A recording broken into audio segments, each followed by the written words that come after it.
আসসালামু আলাইকুম everyone, মার্জিয়াস craft পেজে সবাইকে স্বাগতম। আজকে আমি আমার বোনের জন্য একটা কাপ্তান ড্রেস বানাচ্ছিলাম। তো ও মেশিনের উপর উঠে মাতব্বারি করা শুরু করে দিয়েছে। মানে আমার কাজ করার আগে ওর কাজ করা হয়ে যাচ্ছে। ও লেজ নিয়ে টানাটানি শুরু করে দিয়েছে। তো ওরা আমি একটু অন্য লেজ দিচ্ছিলাম, কিন্তু ওইটা নেবে না, ওই জামার সাথে যেটা লাগানো ওইটাই নেবে।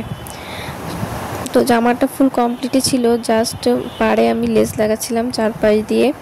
আর কাফতান টাইপের ড্রেসে লেস লাগালে চারপাশ দিয়ে খুব সুন্দর হয়। এই কাপ্তান ড্রেসটা আমি বানিয়েছিলাম একটা বেঁচে যাওয়া কাপড় থেকে, মানে একটা শাড়ির ব্লাউজের কাপড় দিয়ে আর কি কাপ্তানের ড্রেসটা বানিয়েছিলাম আরার জন্য। ফার্স্টে ঠিক করতে পারছিলাম না যে কি কালার লেস দেবো, তো পরে দেখলাম যে হলুদ কালার লেসটা দেওয়ার পরে খুব ভালো লাগছিল। তো আল্লাহ হাফেজ সবাইকে, ভালো থাকবেন সবাই।